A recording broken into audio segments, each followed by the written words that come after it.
Bonjour les amis, bienvenue sur CYP Stories. Abonnez-vous à cette chaîne pour découvrir des histoires incroyables.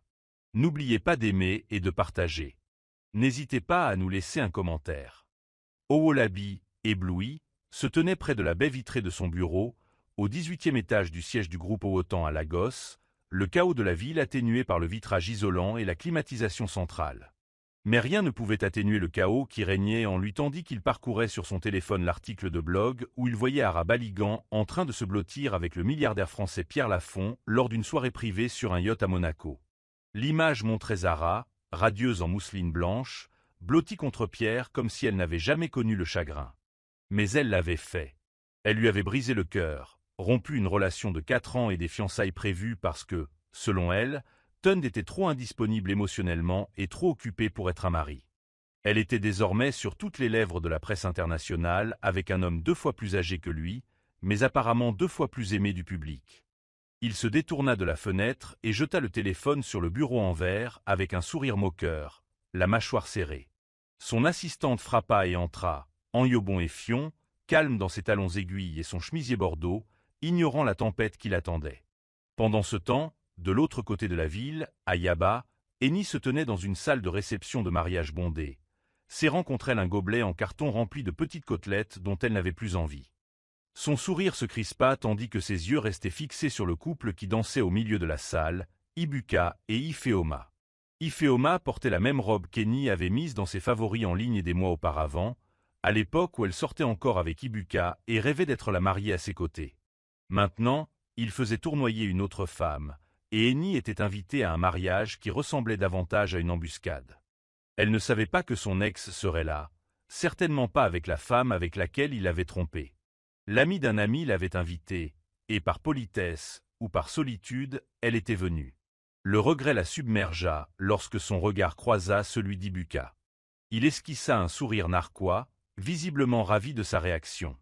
Eni se détourna vivement et se dirigea vers le couloir, clignant des yeux pour apaiser la douleur qui lui brûlait les yeux. Elle détestait que ça lui fasse encore mal. Elle détestait encore se soucier de lui. Elle avait besoin de partir. Mais plus que tout, elle avait besoin d'une victoire. Le salon sur le toit du restaurant était presque vide à la fin du dîner d'Eni et Tund. Ce qui avait commencé comme un entretien trimestriel s'était transformé en une séance de débriefing arrosée de vin, évoquant chagrin d'amour, trahison et humiliation publique. Tund, qui laissait rarement ses émotions, s'est surpris à rire de tout son cœur, lorsqu'Eni raconta comment Ibuka avait un jour affirmé que l'ananas le rendait spirituellement allergique, pour ensuite publier une semaine plus tard des photos où il léchait des rondelles d'ananas grillées sur les doigts d'Ifeoma. Eni, les yeux vitreux après 2 verres de vin rouge, hocha la tête avec sympathie tandis que Tund racontait comment Zara avait un jour programmé une thérapie de couple sans le prévenir et avait amené un pasteur à la séance sans prévenir. Nous sommes tous les deux dans une situation tragique, gloussa Eni en sirotant le reste de son verre. Tund se renversa dans son siège, fixant les lumières scintillantes de la ville, puis dit soudain « Et si on faisait semblant ?» Eni cligna des yeux, perplexe. « Simuler quoi ?»« Nous, répondit-il. Une relation. Juste pour les embêter. Donner au blog un autre sujet d'écriture. » Ils se regardèrent dans un silence ivre avant d'éclater de rire. Mais l'idée était lancée, et aucun d'eux ne réalisa à quel point ils étaient sérieux jusqu'au lendemain matin. Quand Eni rentra chez elle ce soir-là, l'idée avait germé. Allongée dans son lit, elle consultait Instagram, regardant des photos d'Ibuka et Ifeoma au mariage, puis de Zara et Pierre à Monaco. Pourquoi avait-il pu passer à autre chose si facilement ? Pourquoi pouvaient-ils afficher leur bonheur alors qu'elle et Tund se retrouvaient seuls avec leur cœur brisé ? Son téléphone vibra, un SMS de Tund lui annonçant « Ne me déteste pas. Mais je pense qu'on devrait vraiment le faire. Juste pour quelques semaines. Leur montrer ce qu'ils ont perdu. » Eni fixa longuement le message avant de répondre, seulement s'il y avait des règles. Des règles strictes. Quelques minutes plus tard, il répondit, acceptant. On les dessinera demain. Elle sourit légèrement, pour la première fois depuis des semaines sans faire semblant. Peut-être que ça ne guérirait pas tout. Mais ça leur ferait bien moins mal s'ils avaient au moins l'air de gagner. Ils se sont retrouvés dans un café tranquille de Lekki pour rédiger les termes de leur contrat. Pas de baiser. Pas de nuitée, sauf nécessité absolue. Interdiction de discuter du pacte avec qui que ce soit. La relation se limiterait aux apparitions publiques, aux événements professionnels, aux galas de charité, et peut-être à quelques photos Instagram stratégiquement placées. Tinde proposa d'améliorer la garde-robe d'Eni, non par charité, mais par nécessité. Si nous voulons vendre ce mensonge, il faut que tu aies l'air à la hauteur, expliqua-t-il. Eni accepta, quoique à contre-cœur. Ce n'était pas de la vanité, c'était de la stratégie. Elle était restée trop longtemps dans l'ombre, toujours celle qui organisait l'emploi du temps de Tinde, réservait les hôtels, réglait les problèmes vestimentaires pour les présentations au conseil d'administration. Maintenant, elle allait être sous les feux des projecteurs. Et les projecteurs avaient besoin d'être mis en valeur. Nous lancerons cette relation au gala du Children's Cancer Fund ce samedi, a annoncé Tinde. Zara sera présente. Les yeux d'Eni se plissèrent. Ibuka aussi. Les enjeux étaient fixés. Le compte à rebours commençait ainsi. Tinde avait réservé un styliste personnel pour Eni, et à la fin de la semaine, elle se tenait devant un miroir en pied, vêtue d'une robe dorée douce, se demandant comment sa vie avait pu prendre une tournure aussi dramatique. La robe épousait sa silhouette sans être révélatrice, élégante mais puissante. Ses cheveux naturels étaient coiffés en une tresse à l'eau, son maquillage impeccable. Elle se reconnaissait à peine. Tinde arriva pour la récupérer, son expression sévère habituelle s'adoucissant à sa vue. « Tu as l'air tout à fait comme il faut », dit-il simplement en lui offrant le bras. Ce soir-là, il n'était pas seulement patron et secrétaire. Il formait un couple, du moins, de manière convaincante. Alors que la voiture quittait son appartement, Eni regarda par la fenêtre, l'adrénaline bouillonnant dans ses veines. « Et si ça marchait trop bien ?» demanda-t-elle doucement. Tinde lui lança un regard en coin. Et puis on continue à faire semblant. Le gala se tenait à l'hôtel Grand Marilla de l'île Victoria, et il grouillait de médias, de célébrités et de riches. Tinde et Eni marchaient main dans la main, leurs pas synchronisés et répétés, leurs sourires alliant à la perfection intimité et subtilité. Les regards se tournèrent, les coups se tendirent. Les murmures commencèrent presque aussitôt. « C'est la nouvelle copine de Tinde au Wallaby ? Elle est magnifique. Ne venait-il pas de rompre avec Zara ? » Zara elle-même se tenait de l'autre côté de la salle de bal, drapée de soie rouge, figée au milieu d'une gorgée de champagne, en les apercevant. Son front parfaitement arqué se fronça. Eni serra la main de Tinde. « C'est l'heure du spectacle, » murmura-t-il. Ils se frayèrent un chemin dans la foule comme des rois et pour la première fois depuis longtemps, tous deux se sentirent perçus, non pas comme des victimes de rupture, mais comme des êtres enviables. Lorsque les caméras déclenchèrent, Eni se pencha vers l'épaule de Tinde et sourit. Il lui rendit son sourire et, l'espace d'une seconde, le monde disparut. Au bar, Ibuka faillit laisser tomber son verre en les voyant. Il se tourna vers Ifeoma, trop occupé à prendre des selfies pour les remarquer. « C'est Eni, murmura-t-il. Avec Tinde au Wallaby. » Ifeoma fronça les sourcils. « Ton ex ? Ce milliardaire ?» Ibuka ne répondit pas. Il continua d'observer Tinde aider Eni avec son châle, ses mains s'attardant un peu trop. Tinde ne jouait plus la comédie, ou du moins, il ne savait plus où s'arrêtait son numéro. Eni semblait rayonner sous la tension. Après des heures de bavardage et de photos au flash, ils quittèrent le gala, les doigts toujours entrelacés. À l'intérieur de la voiture, ils restèrent assis en silence, l'effervescence de la nuit s'estompant peu à peu. « Ça s'est bien passé », finit par dire Tinde. Eni hocha la tête, puis rit. « Trop bien. » Il la regarda, les lèvres crispées. Prêt pour la suite. Elle prit une profonde inspiration. « Je crois que oui. » Le lendemain matin, au sein du groupe Owoton, le bureau bourdonnait d'activité. Les photos du gala étaient partout. Twitter, Instagram, blog. Les discussions du groupe du personnel étaient animées de commentaires, de spéculations et d'une envie à peine voilée. Depuis quand ? Je savais qu'il y avait une alchimie entre eux. Elle a tellement de chance. Eni entra dans le bureau vêtu d'une robe bleue impeccable et de talons noirs, la tête haute, la nervosité masquée par des années de professionnalisme. Elle salua ses collègues d'un hochement de tête poli, faisant semblant de ne pas remarquer les regards. Ce n'est qu'en entrant dans la suite de direction qu'elle ressentit véritablement le changement. Son poste de travail habituel, près de la porte du bureau de Tinde, était orné d'un petit bouquet. Pas de carte. Juste des lys, ses préférés. Son cœur battait la chamade. Tinde ne dit rien lorsqu'elle entra dans son bureau pour le briefing du jour. Il leva simplement les yeux, lui offrit un rare sourire et dit « Bon travail hier soir ». Plus tard dans la journée, lors d'une séance trimestrielle de stratégie du conseil d'administration, l'un des administrateurs les plus traditionnels fit une remarque sarcastique sur les problèmes personnels qui perturbaient la concentration. Tinde, toujours aussi calme, se pencha en avant et dit « J'ai bien plus confiance dans le professionnalisme d'Eni que dans certains de vos préjugés désuets. » Le silence se fit dans la salle. Eni, assise au fond en observatrice, ressentit une vague de fierté et de confusion. Cela ne faisait pas partie du plan. Il n'avait pas à la défendre ainsi. À la fin de la réunion, elle resta assise, le cœur battant. Tinde passa devant elle et murmura « Tu ne dois d'explication à personne. Surtout pas à moi. » Ce soir-là, en rentrant chez elle, elle fixa de nouveau les lys sur son bureau. C'était plus qu'un jeu maintenant. Quelque chose était en train de changer, et aucun d'eux ne pouvait l'arrêter. Les médias n'en pouvaient plus. Le milliardaire Tinde Owolabi, connu pour sa vie privée réservée, s'est retrouvé en contact public avec sa secrétaire. Naturellement, la presse s'est tournée vers Zara Baligan pour obtenir une réponse, et elle ne l'a pas déçue. Assise avec une posture parfaite lors d'un talk-show matinal, elle esquissa un sourire qui n'atteignit pas ses yeux. « J'espère juste qu'il a enfin trouvé quelqu'un qui comprend ses limites émotionnelles, » dit-elle doucement.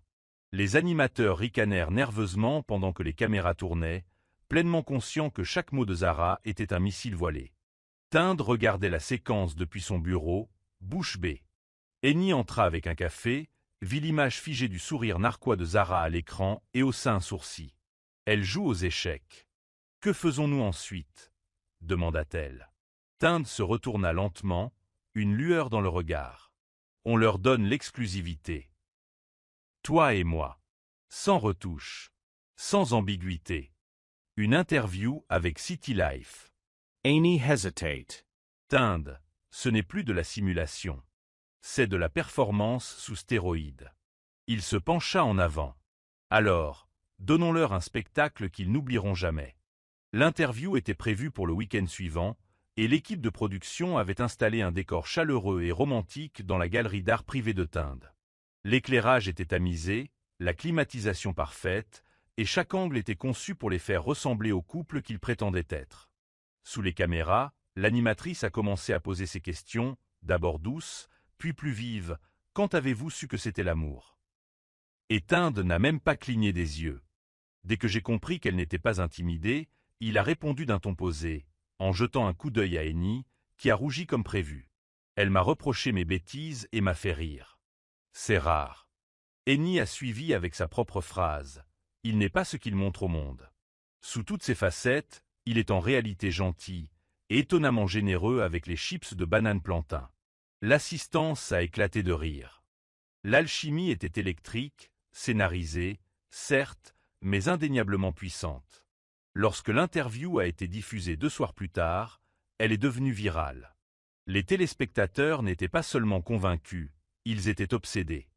Et tandis qu'ils regardaient ensemble, assis de chaque côté du même canapé dans son appartement, Eni se tourna vers Tinde et murmura « On est dangereusement doué à ça ». Il ne répondit pas. Son regard s'attarda trop longtemps sur son sourire. Tinde ne s'attendait pas à la tempête qu'était Mamaronk Owolabi. Elle arriva au bureau sans prévenir, vêtue d'un hiro et d'un bouba en dentelle flottante, flanquée de 2 assistantes et portant un panier de bananes plantain fraîches, d'arachides et de bouteilles de zobo. « Ma chère petite amie secrétaire », déclara-t-elle en apercevant Eni à la réception, « viens ici que je te regarde bien. » Avant qu'Eni puisse répondre, elle fut prise dans ses bras, puis tenue à distance pendant que Mamaronk l'examinait. « Oltra, tu as le visage de quelqu'un qui ne supporte pas les bêtises. Tu me plaisais bien. » En quelques minutes, tout l'étage était en effervescence. Tinde arriva et trouva sa mère bien installée dans son fauteuil de bureau, sirotant du thé et préparant déjà un week-end pour se retrouver en famille.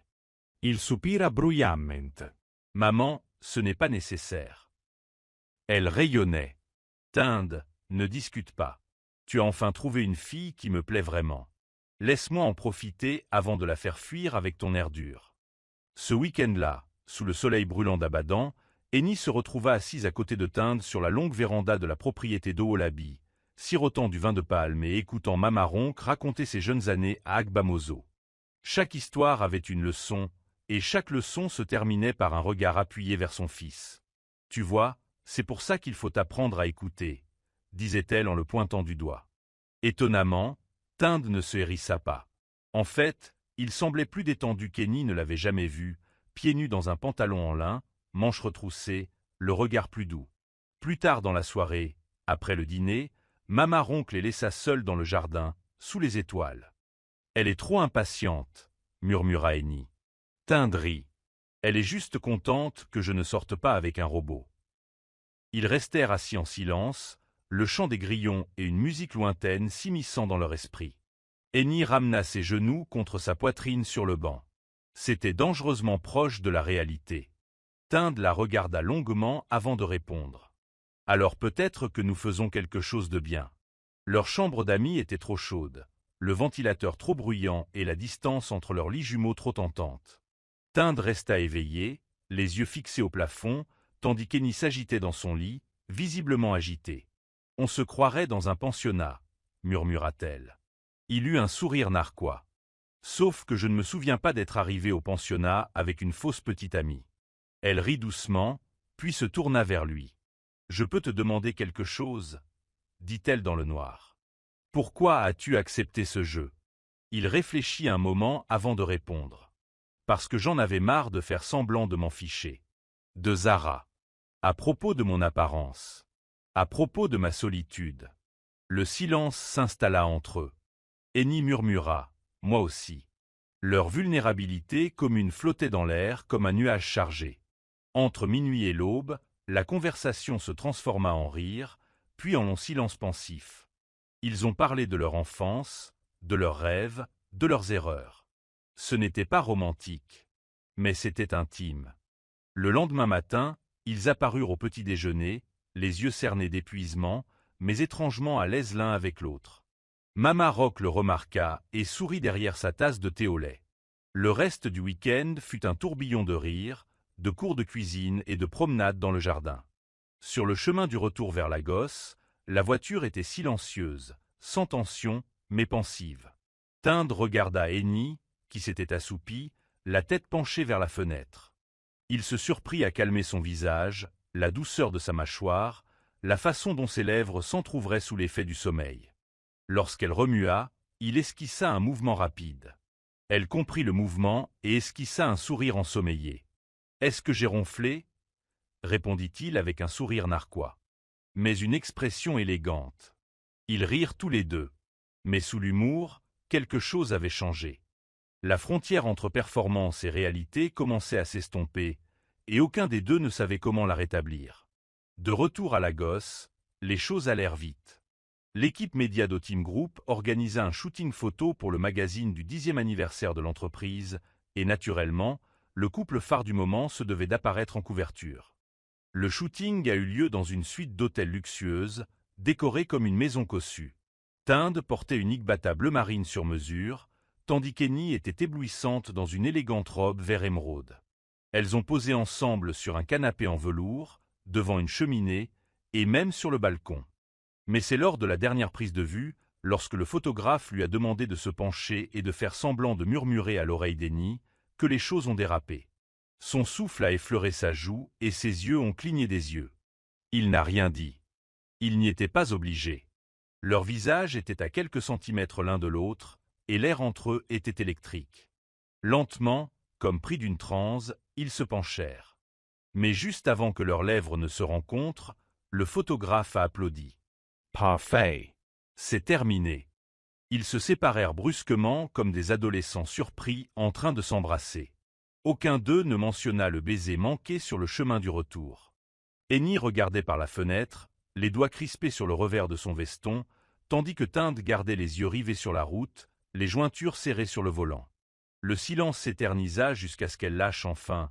On jouait la comédie, non ? Sa voix était basse. « Vraiment ? Cette réponse la déstabilisa plus que tout. Cette nuit-là, Annie resta allongée dans son lit, revoyant ce moment encore et encore, la façon dont son regard s'attardait, la sensation de son souffle, la façon dont son cœur avait fait un bond dans sa poitrine. Ce n'était pas censé arriver. Ils avaient des règles. Et maintenant, la plus importante, l'absence de liens émotionnels, ne tenait plus qu'à un fil. Et pourtant, elle n'était pas sûre de vouloir y aller. L'événement était le sommet annuel de l'innovation du groupe Oatom, et Annie devait y présenter une intervention aux côtés de Tind. La salle était en effervescence, non seulement pour la présentation, mais aussi pour la réapparition du couple qui avait enflammé les réseaux sociaux. L'événement avait commencé en douceur, leur synergie sur scène étant électrique et convaincante. Mais juste au moment où ils descendaient de scène pour se rafraîchir, Zar surgit telle une ombre du passé, se dandinant vers Annie avec un sourire glacial. « Tu aimes bien te déguiser, n'est-ce pas » murmura-t-elle, bloquant le passage d'Annie, une flûte de champagne à la main. « Ça ne durera pas. » Tind finit toujours par revenir à la réalité. Annie se raidit, le cœur battant, mais elle soutint le regard de Zar avec calme. « C'est drôle. Parce que de là où je me trouve, on dirait qu'il a déjà avancé, et c'est vers moi qu'il s'est dirigé. » Le sourire de Zar s'est estompé, et pendant un bref instant, le masque s'est fissuré. Tind, arrivé juste à temps, entendit assez pour passer un bras protecteur autour de la taille d'Annie et dire, assez fort pour que les autres l'entendent, « Y a-t-il un problème ?» La foule observa, partagée entre curiosité et gêne, Zar ricanant. « Aucun problème, » répondit-elle, mais son regard s'attarda une seconde de trop. Alors qu'elle s'éloignait nonchalamment, Tind se tourna vers Annie. « Tout va bien ?» Elle hocha la tête, mais sa poitrine palpitait encore. Elle avait tenu bon, mais quelque chose dans cette rencontre lui semblait trop personnel, trop venimeux pour être ignoré. Ils quittèrent les lieux plus tôt que prévu, la main de Tind ne quittant jamais son dos. Dans la voiture, Annie resta silencieuse jusqu'à ce qu'il lui prenne la main. « Tu as bien géré ça, » dit-il. « Je n'avais pas l'impression de jouer la comédie, » avoua-t-elle. « Moi non plus, » répondit-il à voix basse. Il ne s'agissait plus seulement de vengeance. Quelque chose était en train de changer, Zar le savait. Et Annie commençait à y croire aussi. La semaine suivante, les rumeurs se transformèrent en véritables spéculations au sein du conseil d'administration d'Outan Group. Un investisseur anonyme avait exprimé des inquiétudes quant aux limites professionnelles, affirmant que la relation du PDG avec sa secrétaire impactait la dynamique interne. Tind, qui n'était pas du genre à s'expliquer, se retrouva sur la défensive pour la première fois depuis des années. Au cours de la réunion animée du conseil d'administration, un administrateur expérimenté demanda d'un ton sarcastique « Dirigeons-nous une entreprise du Fortune 500 ou un feuilleton ?» L'insulte fit rage. Tind se pencha en avant, calme mais ferme. Annie a toujours excellé dans tous les rôles qu'elle a occupés. Si certains d'entre vous ont un problème avec notre image, concentrez-vous plutôt sur les résultats que sur les gros titres. Mais Annie, qui n'était pas présente, a entendu parler de cet échange plus tard, et cela l'a profondément marquée. Elle avait passé des années à faire ses preuves dans des salles à prédominance masculine. Maintenant, tous ses efforts se résumaient à savoir avec qui elle sortait. Ou faisait semblant. Plus tard dans la soirée, elle confronta Tind dans son bureau, les mains serrées et la voix tremblante. C'était censé être un faux. Juste un jeu. Je n'ai jamais accepté de représenter un danger pour votre entreprise. Tind se leva lentement, l'air indéchiffrable. Tu n'es pas un danger, Annie. Il cherche juste un bouc émissaire. Elle secoua la tête. Mais j'ai l'impression d'en être un. Il y eut un long silence avant qu'il ne reprenne la parole. Alors peut-être qu'il faut en finir. Son coeur se serra. Mais avant qu'elle puisse dire quoi que ce soit, il ajouta « Pas l'arrangement.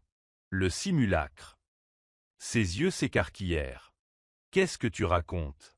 Il la regarda, le regard fixe. « Je commence à m'en soucier, et je ne veux pas m'en soucier en secret. » Les mots restèrent en suspens entre eux, des vérités non dites remontant enfin à la surface. Mais avant qu'elle puisse répondre, il détourna le regard. « Réfléchis, Y, dit-il. Et dis-moi si tu es toujours partante. » L'anniversaire d'Annie tombait un mercredi, et elle ne s'attendait à rien de spécial. Elle resta discrète au bureau, avec l'intention de rentrer discrètement chez elle après le travail. Mais en entrant dans le jardin sur le toit de l'immeuble ce soir-là, suite à une vague invitation à une réunion stratégique du personnel, elle fut stupéfaite. Des guirlandes lumineuses ornaient la canopée, une douce musique afro-soul jouait en fond sonore, et une longue table était dressée pour un dîner privé en tête-à-tête. Tin attendait, tenant un bouquet de ses lys blancs préférés. « Tu ne pensais pas que j'avais oublié, si ?» dit-il avec un petit sourire.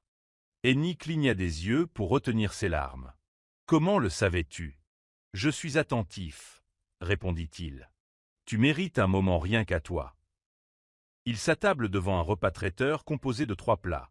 Soupe de crevettes et de poivre, riz jollof au poulet grillé et un gâteau de velours dont elle avait parlé un jour. Tin s'en souvenait. Tandis qu'il mangeait et riait sous les étoiles, Annie comprit à quel point la situation était devenue dangereuse. Cet homme, qui n'avait été que son patron, voyait désormais clair en elle et la faisait se sentir perçue d'une manière inattendue. Après le dîner, il sortit une petite boîte, non pas des bijoux, mais un agenda personnalisé relié en cuir gravé à son nom.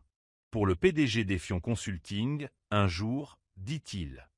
Le cadeau était à la fois attentionné, intime et professionnel.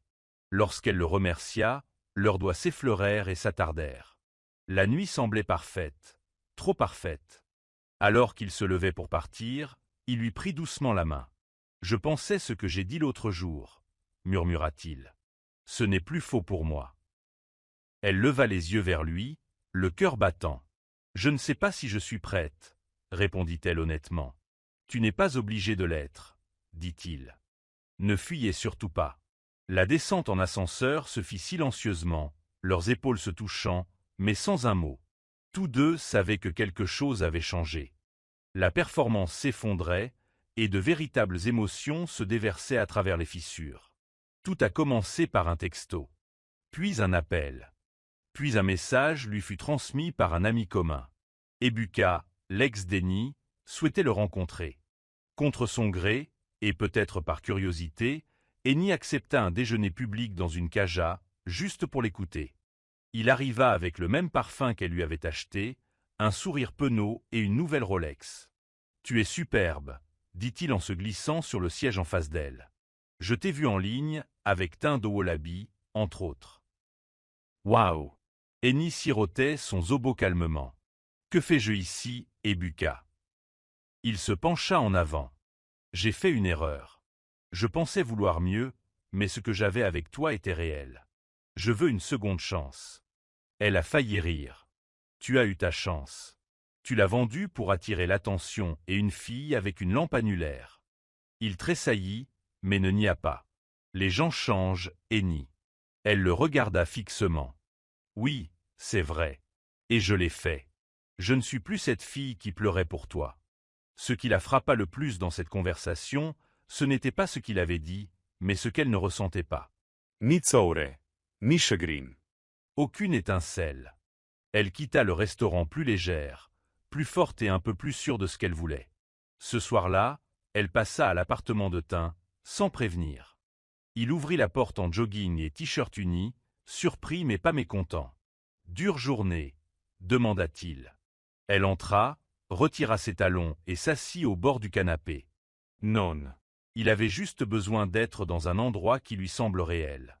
Il s'assit à côté d'elle, tout près, mais avec prudence. « Tu l'as vu ?»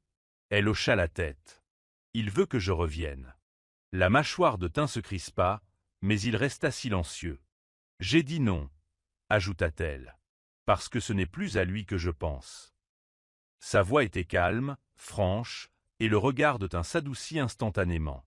Ils ne s'embrassèrent pas. Ils ne se touchèrent pas. Mais ils restèrent assis là, le cœur ouvert, les secrets dévoilés, et quelque chose de beau commença à prendre forme. Quoi qu'il en soit, ce n'était plus un faux. La nuit où cela s'était produit n'était pas prévue. Ils étaient dans le Penthouse de Tin après une longue séance de stratégie, essayant de se détendre avec des oumlas et des agusies nocturnes, les rires fusant à flots tandis qu'ils racontaient leurs moments les plus embarrassants. Annie était assise, recroquevillée dans un coin du canapé, pieds nus, la tête penchée d'un air amusé. Tin, plus détendu que d'habitude, portait un t-shirt usé qui révélait une douceur inédite. Alors que les rires s'atténuaient et que le silence s'installait, Leurs regards se croisèrent et un silence passa entre eux, une force électrique qui n'eut ni la force ni la volonté de résister. Tin se pencha lentement, presque prudemment, comme s'il lui laissait le temps de changer d'avis. Mais elle ne le fit pas. Leurs lèvres se rencontrèrent, douces d'abord, puis plus profondes, plus pulpeuses. Ce n'était pas une performance. Ce n'était pas stratégique. C'était brut et empreint de quelque chose qu'il n'avait pas encore admis, du désir et de la confusion, enveloppés dans des mois d'émotion. Lorsqu'ils se séparèrent enfin, le souffle court, aucun des deux ne parla. Henny se leva brusquement, marchant vers la fenêtre, les bras autour d'elle. « On n'a dit pas de baiser, » murmura-t-elle. « Nous avions dit que ce n'était qu'une apparence. » Tu restes assis, fixant son dos. C'était avant, dit-il doucement. Avant que cela cesse de paraître faux. Elle se tourna vers lui, les yeux écarquillés et incertains.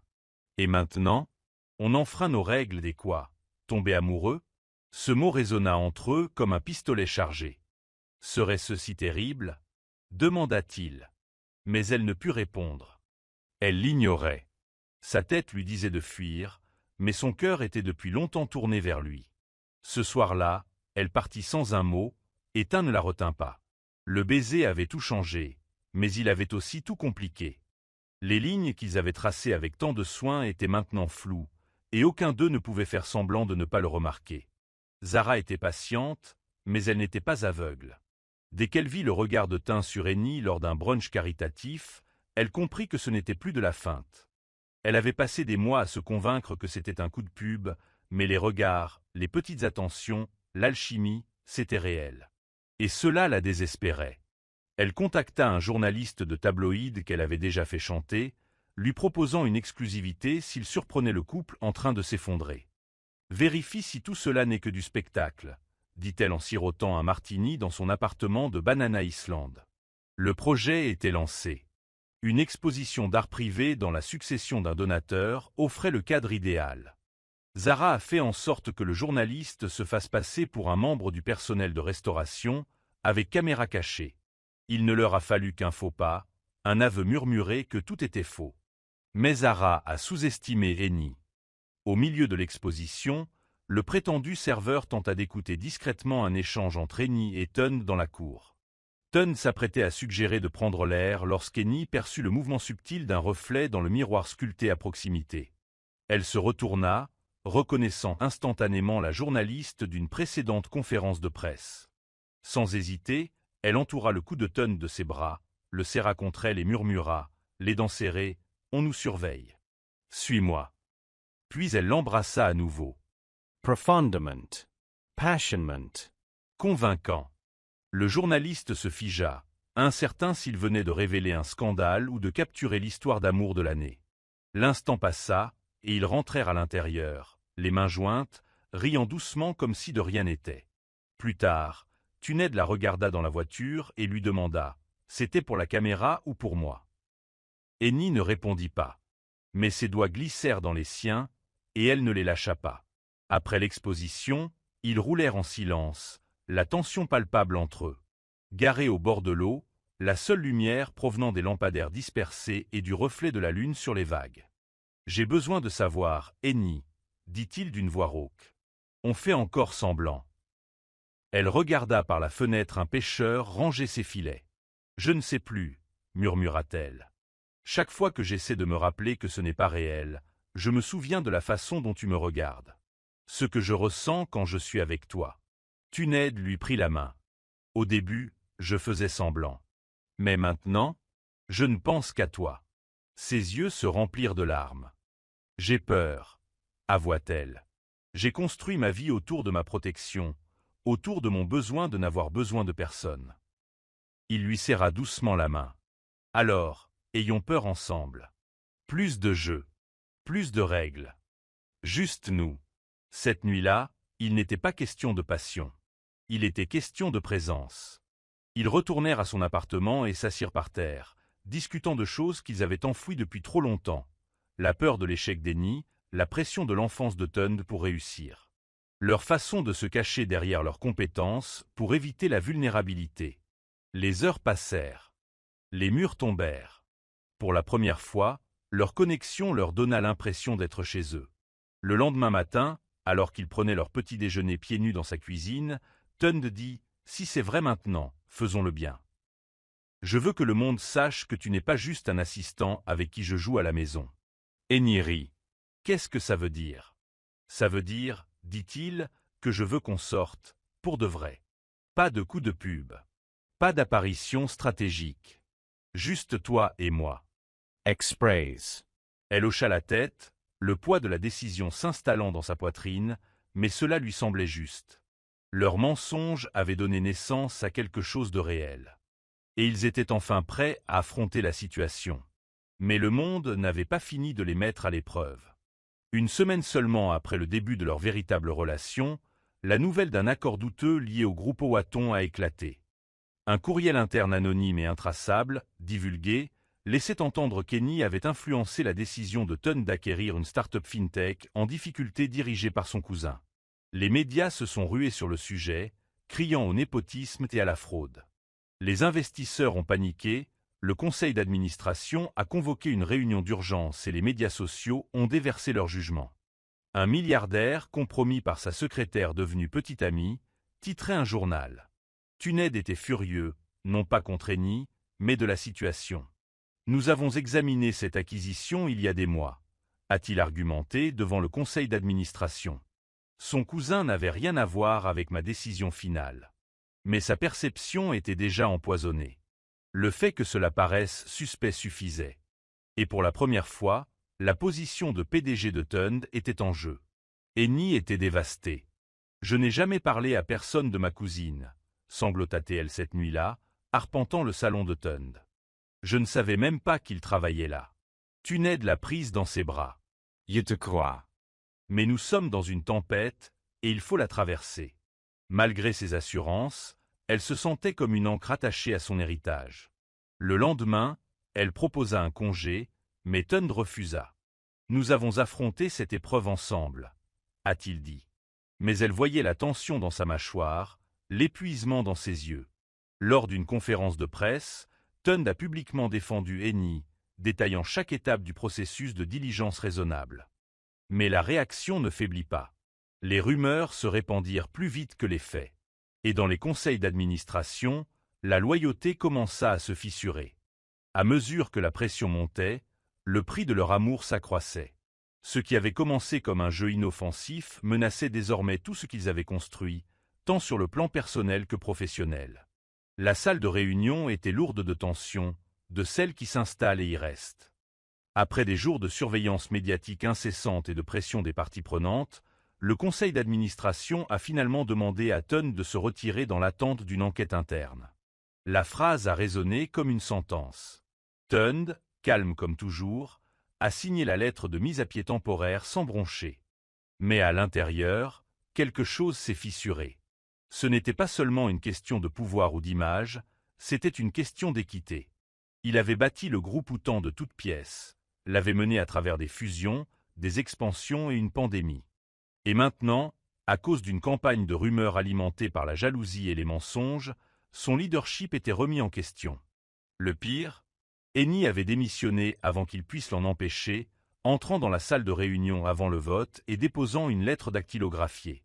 « Je ne serai pas la cause de sa perte », dit-elle doucement. « Si ma présence est à ce point source de division, alors je partirai. » Tuned la regarda partir, la douleur sourde. Dehors, la presse grouillait comme des vautours.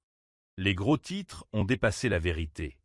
Un PDG évincé suite à un scandale amoureux, une secrétaire se sacrifie pour un remaniement de l'entreprise. Mais ce que le monde n'a pas vu, c'est Eni en pleurs dans un taxi sur le chemin du retour, serrant sa lettre de démission comme une plaie. Elle n'avait jamais voulu faire la une des journaux. Tout ce qu'elle désirait, c'était être valorisée pour son travail. Et pourtant, son cœur souffrait, non seulement pour sa carrière, mais aussi pour Tund. Leur relation était née de mensonges, mais ce qui avait fleuri était douloureusement réel. Elle détestait qu'ils en soient arrivés au point de se défaire. Pendant ce temps, Tund se retranchait dans le silence, refusant les interviews et ignorant le message suffisant de Zara qui disait simplement « ça ne durerait pas ». Pendant des jours, les Legos ont continué leur chemin, mais ils n'y sont pas parvenus. Leur fausse relation était terminée. Et pourtant, aucun d'eux ne se sentait libre. Il semblait inachevé, comme une phrase en attente d'être achevée. 3 semaines passèrent. Annie se concentra sur le démarrage d'une nouvelle aventure.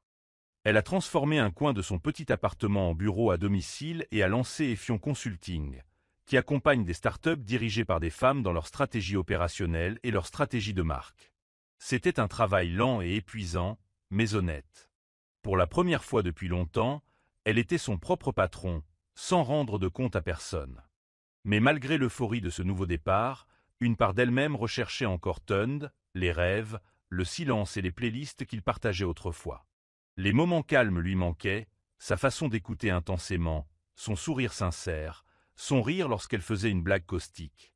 Son téléphone restait silencieux. Pas de SMS.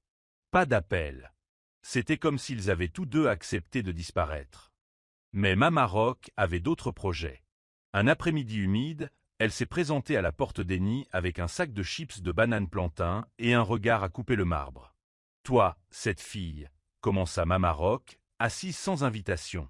« Tu crois que l'amour, c'est de la monnaie qu'on jette quand ça brûle un peu ?»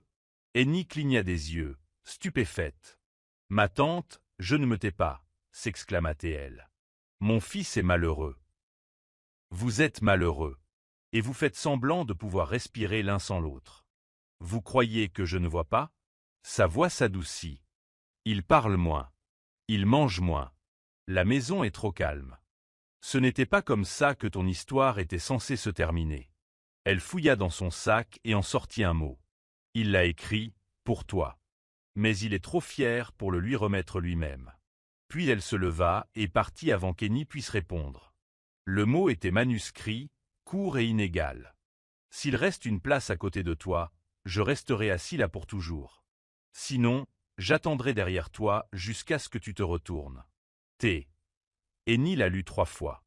Puis elle le plia soigneusement et le serra contre sa poitrine. Son cœur n'en avait pas fini. Peut-être que leur histoire non plus. Il pleuvait lorsque Tund arriva au bureau d'Annie. Elle avait emménagé dans un espace de travail partagé à Yaba, un espace modeste et ensoleillé, rempli de plantes et d'ambition. Il se tenait sur le seuil, trempé dans un blazer anthracite, un parapluie transparent à la main, le regard lourd. Annie leva les yeux de son bureau, figée. « Tu m'as trouvé, » dit-elle doucement. « Je n'ai jamais cessé de chercher, » répondit-il. La pièce était silencieuse, à l'exception du léger bourdonnement de la pluie sur le toit. Tund s'avança et porta une main à sa poitrine. « Je n'ai plus de titre de membre du conseil d'administration. Je n'ai plus ma compagnie. Je n'ai même pas les réponses. Mais j'ai ceci, ce que je ressens pour toi. Et j'arrête de prétendre que c'est une stratégie. » Annie ravala la boule dans sa gorge. « Pourquoi maintenant ?»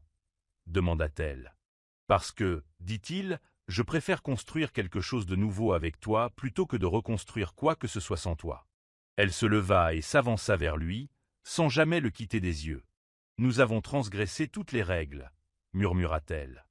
Oui, il était d'accord. Et c'est peut-être la seule raison pour laquelle nous sommes arrivés ici. Elle posa sa main sur son cœur. To Emma's Monk. Toutes les versions de toi. Il expira lentement, comme s'il retenait son souffle depuis son départ. Puis, doucement, elle dit « On y va doucement cette fois. Pas de jeu. Pas de spectacle. » Il hocha la tête. « Réel ou rien ?» Elle sourit. « Real. » Avec tout ce que cela implique. Il lui prit la main. « Alors recommençons. » Ils sortirent ensemble du bureau, la pluie désormais douce, comme si la gosse elle-même leur offrait un nouveau départ. Il n'y avait pas de caméra. Pas de public.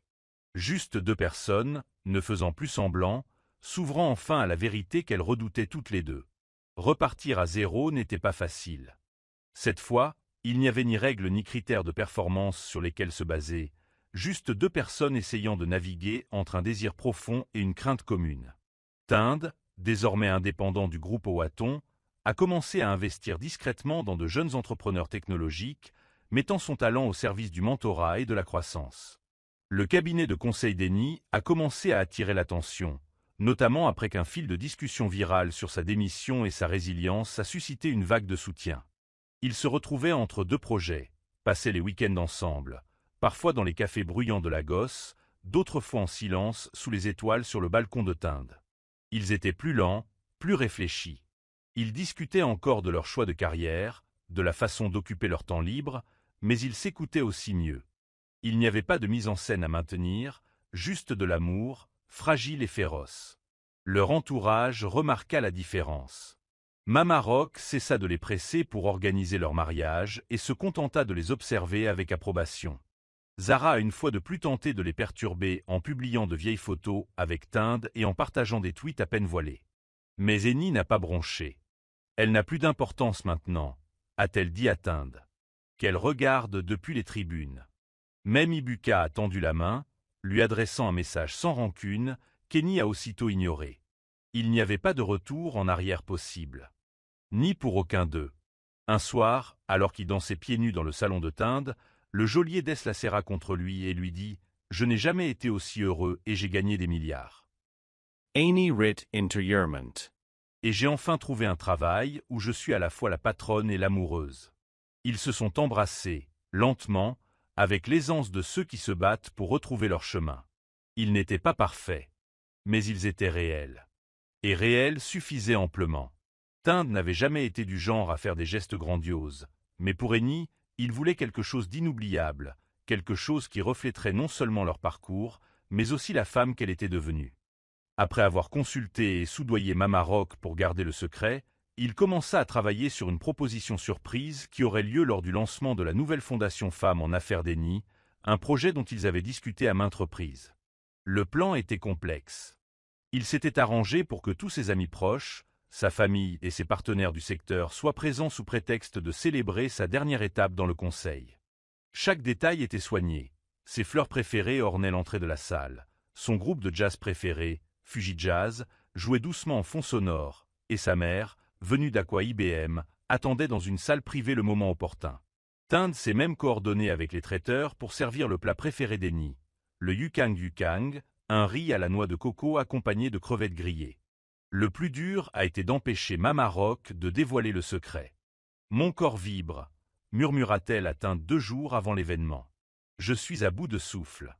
J'ai envie de le crier sur tous les toits. » Il soupira, mi-amusé, mi-terrifié.